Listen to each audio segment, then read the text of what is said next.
मुरली का सार। मीठे बच्चे, तुम्हें श्रीमत पर तत्वों सहित सारी दुनिया को पावन बनाने की सेवा करनी है।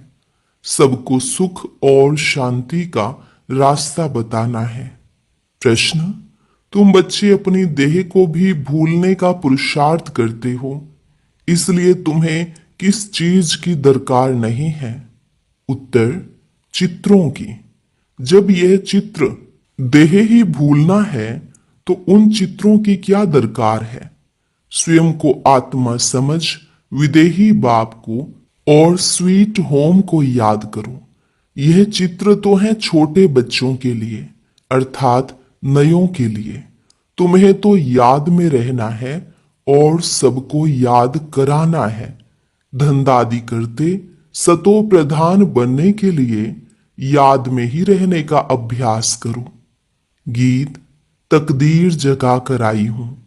ओम शांति। मीठे मीठे बच्चों ने यह अक्षर सुने और फौरन खुशी में रोमांच खड़े हो गए होंगे। बच्चे जानते हैं यहां आए हैं अपना सौभाग्य स्वर्ग की तकदीर लेने। ऐसे और कहीं भी नहीं कहेंगे।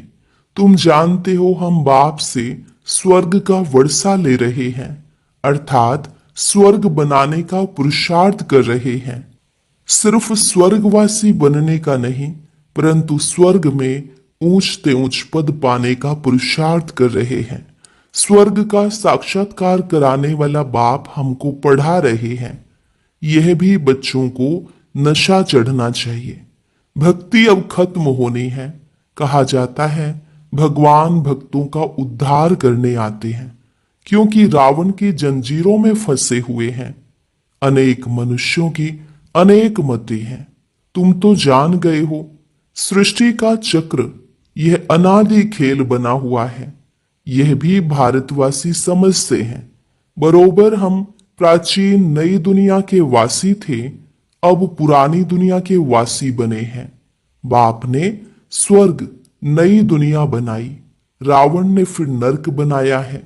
बाप दादा की मत पर तुम अब अपने लिए नई दुनिया बना रहे हो, नई दुनिया के लिए पढ़ रहे हो। कौन पढ़ाते हैं? ज्ञान का सागर पतित पावन जिसकी महिमा है। एक के सिवाय और किसकी महिमा नहीं गाई जाती है। वही पतित पावन है। हम सब पतित हैं। पावन दुनिया की याद कोई को नहीं है। अभी तुम जानते हो बरोबर 5000 वर्ष पहले पावन दुनिया थी। यह भारत ही था। बाकी सब धर्म शांति में थे। हम भारतवासी सुख धाम में थे। मनुष्य शांति चाहते हैं, परंतु यहां तो कोई शांत रह ना सके। यह कोई शांति धाम नहीं है। शांति धाम है निराकारी दुनिया, जहां से हम आते हैं। बाकी सतयुग है सुख धाम, उसको शांति धाम नहीं कहेंगे। वहां तुम पवित्रता सुख शांति में रहते हो, कोई हंगामा नहीं रहता। घर में बच्चे झगड़ा आदि करते हैं तो उनको कहा जाता है शांत रहो, तो बाप कहते हैं तुम आत्माएं उस शांति देश की थी, अब झगड़ालू देश में आकर बैठे हो। यह बात तुम्हारी बुद्धि में है। तुम बाप द्वारा फिर से ऊंचते ऊंच पद पाने का पुरुषार्थ कर रहे हो। यह स्कूल कोई कम थोड़े ही है, गॉड फादर की यूनिवर्सिटी है। सारी दुनिया में यह बड़े ते बड़ी यूनिवर्सिटी है। इसमें सब बाप से शांति और सुख का वर्षा पाते हैं। सिवाय एक बाप के और कोई की महिमा नहीं है। ब्रह्मा की महिमा थोड़ी ही है। बाप ही इस समय आकर वर्षा देते हैं। फिर तो सुख ही सुख है। सुख शांति देने वाला एक बाप है, उनकी ही महिमा है। सतयुग त्रेता में कोई की महिमा होती नहीं। वहां तो राजधानी चलती रहती है, तुम वर्षा पा लेते हो। बाकी सब शांति धाम में रहते हैं। महिमा कोई की नहीं। भल क्राइस्ट धर्म स्थापन करते हैं, सो तो करना ही है। धर्म स्थापन करते हैं, फिर भी नीचे उतरते जाते हैं। महिमा क्या हुई? महिमा सिर्फ एक की ही है, जिसको पतित पावन लिबरेटर कह बुलाते हैं। ऐसे तो नहीं उनको क्राइस्ट, बुद्ध आदि याद आता होगा। याद फिर भी एक को करते हैं, ओ गॉड फादर। सतयुग में तो किसकी महिमा होती नहीं, पीछे यह धर्म शुरू होता है तो बाप की महिमा गाते हैं और भक्ति शुरू होती है। ड्रामा कैसे बना हुआ है, कैसे चक्र फिरता है, तो जो बाप के बच्चे बने हैं वही जानते हैं। बाप है रचता, नई सृष्टि रचते हैं, स्वर्ग। परंतु सब तो स्वर्ग में नहीं आ सकते। ड्रामा के राज को भी समझना है। बाप से सुख का वर्षा मिलता है। इस समय सब दुखी हैं, सबको वापस जाना है, फिर आएंगे सुख में। तुम बच्चों को बहुत अच्छा पार्ट मिला हुआ है। जिस बाप की इतनी महिमा है वह अब आकर सम्मुख बैठे हुए हैं और बच्चों को समझाते हैं। सब बच्चे हैं ना, बाप तो एवर हैप्पी है। वास्तव में बाप के लिए यह नहीं कह सकते। अगर वह हैप्पी बने तो अनहैप्पी भी बनना पड़े। बाबा तो इन सब से न्यारा है। जो बाप की महिमा है वही इस समय तुम्हारी महिमा है। फिर भविष्य में तुम्हारी महिमा अलग होगी।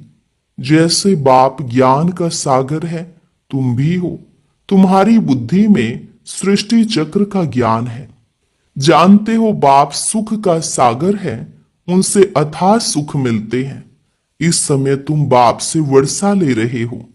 बाप बच्चों को अभी श्रेष्ठ कर्म सिखला रहे हैं। जैसे यह लक्ष्मी नारायण है, इन्होंने जरूर आगे जन्म में अच्छे कर्म किए हैं जो यह पद पाया है। दुनिया में यह कोई समझते नहीं कि इन्होंने राज्य कैसे पाया। बाप कहते हैं तुम बच्चे अब यह बन रहे हो। तुम्हारी बुद्धि में यह आता है कि हम यह थे फिर यह बनते हैं। बाप बैठ कर्म अकर्म विकर्म की गति समझाते हैं, जिससे हम यह बनते हैं। श्रीमत देते हैं तो श्रीमत जाननी चाहिए ना। श्रीमत से सारी दुनिया तत्वों आदि सबको श्रेष्ठ बनाते हैं। सतयुग में सब श्रेष्ठ थे। वहां कुछ हंगामा व तूफान आदि होते नहीं, न जास्ती ठंडी न गर्मी, सदैव बाहरी मौसम रहता है। वहां तुम कितना सुखी रहते हो। वो लोग गाते भी हैं, खुदा बहिस अथवा हेवन स्थापन करते हैं, तो उसमें ऊंच पद पाने का पुरुषार्थ करना चाहिए। हमेशा गाया जाता है फॉलो फादर मदर। बाप को याद करने से विकर्म विनाश होंगे और फिर फादर के साथ हम आत्माएं इकट्ठी जाएंगी। श्रीमत पर चलकर हरेक को रास्ता बताना है। बेहद का बाप है स्वर्ग का रचता। अब तो हेल है, जरूर हेल में हेवन का वर्षा दिया होगा। अब 84 जन्म पूरे होते हैं, फिर हमको पहला जन्म स्वर्ग में लेना है। तुम्हारी एम ऑब्जेक्ट सामने खड़ी है, यह बनने का है। हम सो लक्ष्मी नारायण बनते हैं। वास्तव में इन चित्रों की दरकार नहीं है। जो कच्चे हैं घड़ी घड़ी भूल जाते हैं, इसलिए चित्र रखे जाते हैं। कोई श्री कृष्ण का चित्र रखते हैं, श्री कृष्ण को देखने बिगर याद नहीं कर सकते। सबकी बुद्धि में चित्र तो रहता है। तुमको कोई चित्र लगाने की दरकार नहीं है। तुम अपने को आत्मा समझते हो। तुम्हें अपना चित्र भी भूलना है। देह सहित सब संबंध भूल जाने हैं। बाप कहते हैं तुम हो आशिक, एक माशूक के। माशूक बाप कहते हैं मुझे याद करते रहो तो विकर्म विनाश हो जाएं। ऐसी अवस्था रहे जो शरीर जिस समय छूटे तो समझे हम इस पुरानी दुनिया को छोड़ अब बाप के पास जाते हैं। 84 जन्म पूरे हुए, अब जाना है। बाबा ने फरमान किया है कि मुझे याद करो। बस बाप और स्वीट होम को याद करो। बुद्धि में है कि मैं आत्मा बिगर शरीर थी, फिर यहाँ पार्ट बजाने के लिए शरीर धारण किया है। पार्ट बजाते बजाते पतित बन पड़े हैं। यह शरीर तो है पुरानी जूती। आत्मा पवित्र हो रही है, शरीर पवित्र तो यहां मिल ना सके। अब हम आत्मा जाएंगे वापिस घर। पहले प्रिंस प्रिंसेस बनेंगे, फिर स्वयंवर बाद लक्ष्मी नारायण बनेंगे। मनुष्यों को यह पता नहीं है कि राधे कृष्ण कौन है। दोनों अलग अलग राजधानी के थे, फिर उन्हों का स्वयंवर होता है। तुम बच्चों ने ध्यान में स्वयंवर देखा है। शुरू में बहुत साक्षात्कार होते थे, क्योंकि पाकिस्तान में तुमको खुशी में रखने के लिए यह सब पाठ चलते थे। पिछाड़ी में तो है ही मारा मारी, अर्थक्वेक आदि बहुत होंगी। तुमको साक्षात्कार होते रहेंगे। हर एक को मालूम पड़ जाएगा कि हम कौन सा पद पाएंगे। फिर जो कम पढ़े हुए होंगे वह बहुत पछताएंगे। बाप कहेंगे तुम नहीं पढ़े, न औरों को पढ़ाया, न याद में रहते थे। याद से ही सतो प्रधान बन सकते हो। पतित पावन तो बाप ही है। वह कहते हैं मामेकम याद करो तो तुम्हारी खाद निकल जाएगी। पुरुषार्थ करना है याद की यात्रा का। धंधा आदि भले करो, कर्म तो करना ही है ना, परंतु बुद्धि का योग वहां रहे। तमो प्रधान से सतो प्रधान यहां बनना है। गृहस्थ व्यवहार में रहते हुए तुम मुझे याद करो, तभी तुम नई दुनिया के मालिक बनेंगे। बाप और कोई तकलीफ नहीं देते हैं, तुमको बहुत सहज उपाय बताते हैं। सुख धाम का मालिक बनने मामेकम याद करो। अभी तुम याद करो, बाबा भी स्टार है। मनुष्य तो समझते हैं वह सर्वशक्तिमान है, बड़ा तेजवान है। बाप कहते हैं मनुष्य सृष्टि का चैतन्य बीज रूप हूं।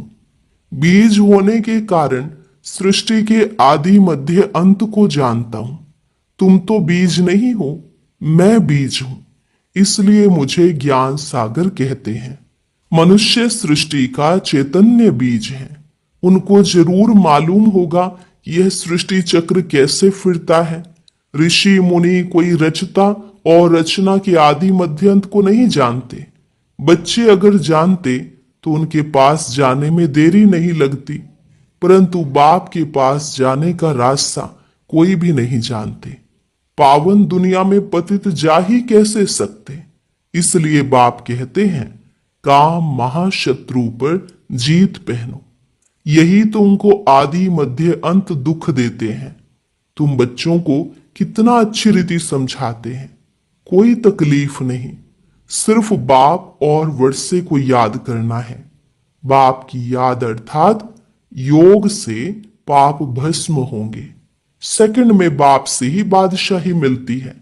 बच्चे भल स्वर्ग में तो आएंगे, परंतु स्वर्ग में भी ऊंच पद पाना, उसका पुरुषार्थ करना है। स्वर्ग में तो जाना ही है। थोड़ा भी सुनने से समझ जाएंगे बाप आया है। अभी भी कहते हैं यह वही महाभारत लड़ाई है। जरूर बाप भी होगा जो बच्चों को राजयोग सिखलाते। तुम सबको जगाते रहते हो। जो बहुतों को जगाएंगे वह ऊंच पद पाएंगे। पुरुषार्थ करना है। सब एक जैसे पुरुषार्थी हो न सके। स्कूल बड़ा भारी है। यह है वर्ल्ड की यूनिवर्सिटी। सारी वर्ल्ड को सुख धाम और शांति धाम बनाना है। ऐसा टीचर कभी होता है क्या? यूनिवर्स सारी दुनिया को कहा जाता है। बाप ही सारी यूनिवर्स के मनुष्य मात्र को सतो प्रधान बनाते हैं, अर्थात स्वर्ग बनाते हैं। भक्ति मार्ग में भी जो त्योहार मनाते हैं वो सभी अब संगम युग के हैं। सत्युग त्रेता में कोई त्योहार होता नहीं। वहां तो प्रारब्ध भोगते हैं। त्योहार सब यहां मनाते हैं। होली और धुरिया यह ज्ञान की बातें हैं। पास्ट जो हुआ उसके सब त्योहार मनाते आए हैं सब इस समय के। होली भी इस समय की है। इस 100 वर्ष के अंदर सब काम हो जाता है, सृष्टि भी नई बन जाती है। तुम जानते हो हमने अनेक बार सुख का वर्षा लिया है, फिर गंवाया है। खुशी होती है कि हम फिर से बाप से वर्षा ले रहे हैं। औरों को भी रास्ता बताना है। ड्रामानुसार स्वर्ग की स्थापना होनी है जरूर। जैसे दिन के बाद रात, रात के बाद दिन होता है, वैसे कलयुग के बाद जरूर सतयुग होना है।